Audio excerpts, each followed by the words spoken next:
Nehemiah chapter 2.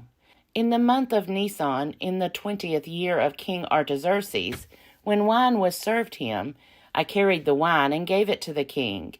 Now, I had never been sad in his presence before. So the king said to me, "Why is your face sad, since you are not sick? This can only be sadness of the heart." Then I was very much afraid. I said to the king, "May the king live forever. Why should my face not be sad, when the city, the place of my ancestors' graves, lies waste, and its gates have been destroyed by fire?" Then the king said to me, "What do you request?" So I prayed to the God of heaven. Then I said to the king, "If it pleases the king, and if your servant has found favor with you, I ask that you send me to Judah, to the city of my ancestors' graves, so that I may rebuild it." The king said to me, the queen also was sitting beside him, "How long will you be gone, and when will you return?" So it pleased the king to send me, and I set him a date. Then I said to the king, "If it pleases the king, let letters be given to me to the governors of the province beyond the river, that they may grant me passage until I arrive in Judah, and a letter to Asaph, the keeper of the king's forest, directing him to give me timber to make beams for the gates of the temple fortress, and for the wall of the city, and for the house that I shall occupy." And the king granted me what I asked, for the gracious hand of my God was upon me. Then I came to the governors of the province beyond the river, and gave them the king's letters. Now the king had sent officers of the army and cavalry with me. When Sanballat the Horonite and Tobiah the Ammonite official heard this, it displeased them greatly that someone had come to seek the welfare of the people of Israel. So I came to Jerusalem and was there for 3 days. Then I got up during the night, I and a few men with me. I told no one what my God had put into my heart to do for Jerusalem. The only animal I took was the animal I rode.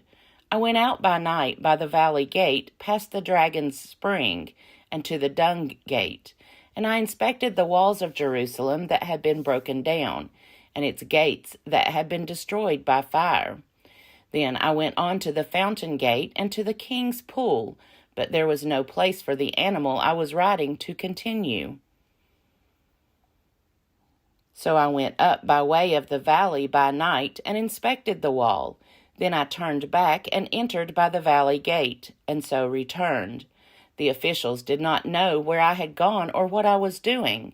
I had not yet told the Jews, the priests, the nobles, the officials, and the rest that were to do the work. Then I said to them, "You see the trouble we are in, how Jerusalem lies in ruins with its gates burned. Come, let us rebuild the wall of Jerusalem, so that we may no longer suffer disgrace." I told them that the hand of my God had been gracious upon me, and also the words that the king had spoken to me. Then they said, "Let us start building." So they committed themselves to the common good. But when Sanballat the Horonite and Tobiah the Ammonite official and Geshem the Arab heard of it, they mocked and ridiculed us, saying, "What is this that you are doing? Are you rebelling against the king?" Then I replied to them, "The God of heaven is the one who will give us success, and we his servants are going to start building, but you have no share or claim or historic right in Jerusalem." Nehemiah chapter 3. Then the high priest Eliashib set to work with his fellow priests and rebuilt the sheep gate. They consecrated it and set up its doors. They consecrated it as far as the Tower of the 100 and as far as the Tower of Hananel. And the men of Jericho built next to him, and next to them Zaccur son of Imri built. The sons of Hassenaah built the fish gate. They laid its beams and set up its doors, its bolts, and its bars. Next to them Meremoth, son of Uriah, son of Hakkoz, made repairs. Next to them Meshullam, son of Berechiah, son of Meshezabel, made repairs. Next to them, Zadok, son of Baana, made repairs. Next to them, the Tekoites made repairs, but their nobles would not put their shoulders to the work of their Lord.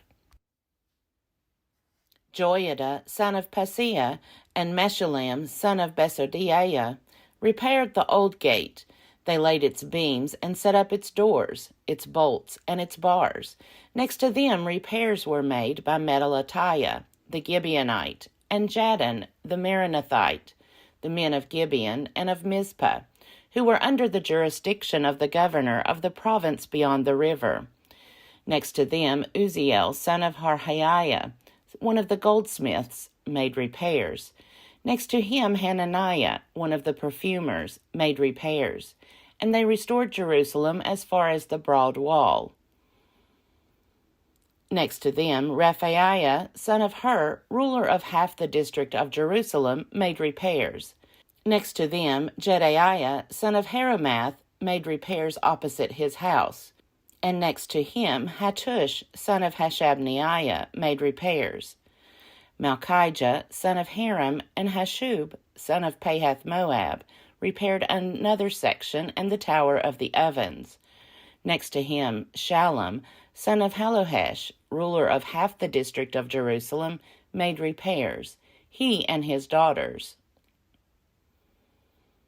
Hanun and the inhabitants of Zanoah repaired the valley gate. They rebuilt it and set up its doors, its bolts, and its bars, and repaired 1,000 cubits of the wall, as far as the dung gate. Malchijah, son of Rechab, ruler of the district of Beth-Hakerem, repaired the dung gate. He rebuilt it and set up its doors, its bolts, and its bars. And Shallum, son of Kolhozah, ruler of the district of Mizpah, repaired the fountain gate. He rebuilt it and covered it and set up its doors, its bolts, and its bars. And he built the wall of the pool of Shelah, of the king's garden, as far as the stairs that go down from the city of David. After him, Nehemiah, son of Azbuk, ruler of half the district of Beth-zur, repaired from a point opposite the graves of David, as far as the artificial pool and the house of the warriors. After him, the Levites made repairs. Rehum, son of Bani, next to him, Hashabiah, ruler of half the district of Keilah, made repairs for his district. After him, their kin made repairs. Binnui, son of Henadad, ruler of half the district of Keilah. Next to him, Ezer, son of Jeshua, ruler of Mizpah, repaired another section opposite the ascent to the armory at the angle. After him, Baruch, son of Zabbai, repaired another section from the angle to the door of the house of the high priest, Eliashib. After him, Meremoth, son of Uriah, son of Hakkoz, repaired another section from the door of the house of Eliashib to the end of the house of Eliashib. After him, the priests, the men of the surrounding area, made repairs. After them, Benjamin and Hashub made repairs opposite their house. After them, Azariah, son of Maaseiah, son of Ananiah, made repairs beside his own house. After him, Binnui, son of Henadad, repaired another section, from the house of Azariah to the angle and to the corner. Palal, son of Uzai, repaired opposite the angle and the tower projecting from the upper house of the king at the court of the guard.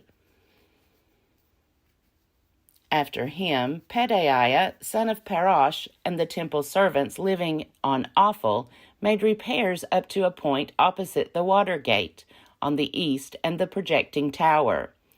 After him, the Tekoites repaired another section opposite the great projecting tower, as far as the wall of Ophel. Above the horse gate, the priests made repairs, each one opposite his own house. After them, Zadok, son of Immer, made repairs opposite his own house. After him, Shemaiah, son of Shechaniah, the keeper of the east gate, made repairs.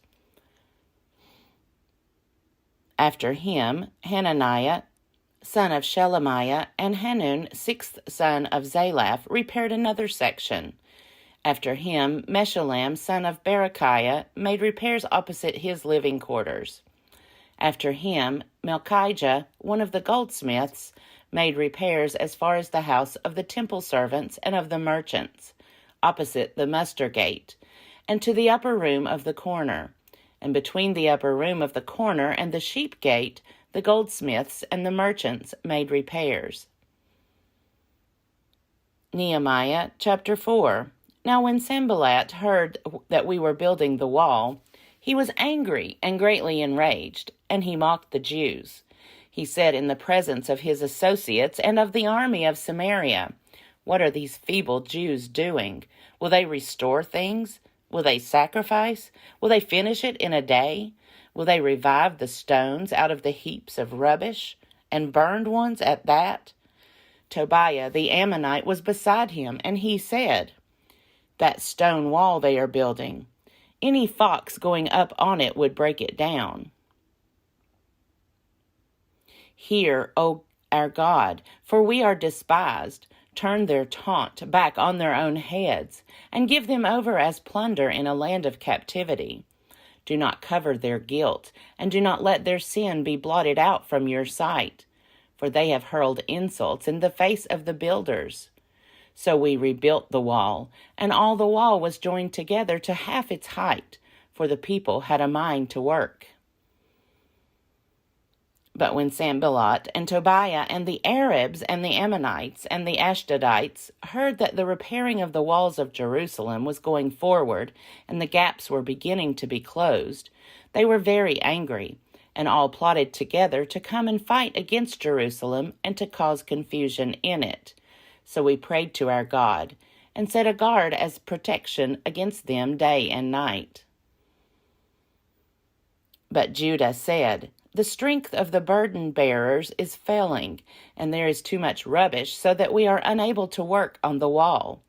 And our enemies said, "They will not know or see anything before we come upon them and kill them and stop the work." When the Jews who lived near them came, they said to us 10 times, "From all the places where they live, they will come up against us." So in the lowest parts of the space behind the wall, in open places, I stationed the people according to their families, with their swords, their spears, and their bows. After I looked these things over, I stood up and said to the nobles and the officials and the rest of the people, "Do not be afraid of them. Remember the Lord, who is great and awesome, and fight for your kin, your sons, your daughters, your wives, and your homes." When our enemies heard that their plot was known to us, and that God had frustrated it, we all returned to the wall, each to his work. From that day on, half of my servants worked on construction, and half held the spears, shields, bows, and body armor, and the leaders posted themselves behind the whole house of Judah, who were building the wall. The burden bearers carried their loads in such a way that each labored on the work with one hand, and with the other held a weapon, and each of the builders had his sword strapped at his side while he built. The man who sounded the trumpet was beside me. And I said to the nobles, the officials, and the rest of the people, "The work is great and widely spread out, and we are separated far from one another on the wall. Rally to us wherever you hear the sound of the trumpet. Our God will fight for us." So we labored at the work, and half of them held the spears from break of dawn until the stars came out. I also said to the people at that time, "Let every man and his servant pass the night inside Jerusalem, so that they may be a guard for us by night, and may labor by day." So neither I, nor my brothers, nor my servants, nor the men of the guard who followed me ever took off our clothes. Each kept his weapon in his right hand. Nehemiah chapter 5. Now there was a great outcry of the people and of their wives against their Jewish kin. For there were those who said, With our sons and our daughters we are many. We must get grain, so that we may eat and stay alive. There were also those who said, We are having to pledge our fields, our vineyards, and our houses in order to get grain during the famine. And there were those who said, We are having to borrow money on our fields and vineyards to pay the king's tax. Now our flesh is the same as that of our kindred. Our children are the same as their children, and yet we are forcing our sons and daughters to be slaves, and some of our daughters have been ravished. We are powerless, and our fields and vineyards now belong to others. I was very angry when I heard their outcry and these complaints. After thinking it over, I brought charges against the nobles and the officials. I said to them, You are all taking interest from your own people. And I called a great assembly to deal with them and said to them, As far as we were able, we have bought back our Jewish kindred who had been sold to other nations. But now you are selling your own kin, who must then be bought back by us. They were silent and could not find a word to say. So I said, The thing that you are doing is not good. Should you not walk in the fear of our God, to prevent the taunts of the nations, our enemies? Moreover, I and my brothers and my servants are lending them money and grain. Let us stop this taking of interest. Restore to them this very day their fields, their vineyards, their olive orchards, and their houses, and the interest on money, grain, wine, and oil that you have been exacting from them. Then they said, We will restore everything and demand nothing more from them. We will do as you say. And I called the priests and made them take an oath to do as they had promised. I also shook out the fold of my garment and said, So may God shake out everyone from house and from property who does not perform this promise. Thus may they be shaken out and emptied. And all the assembly said, Amen, and praised the Lord. And the people did as they had promised. Moreover, from the time that I was appointed to be their governor in the land of Judah, from the 20th year to the 32nd year of King Artaxerxes, 12 years, neither I nor my brothers ate the food allowance of the governor. The former governors who were before me laid heavy burdens on the people, and took food and wine from them, besides 40 shekels of silver.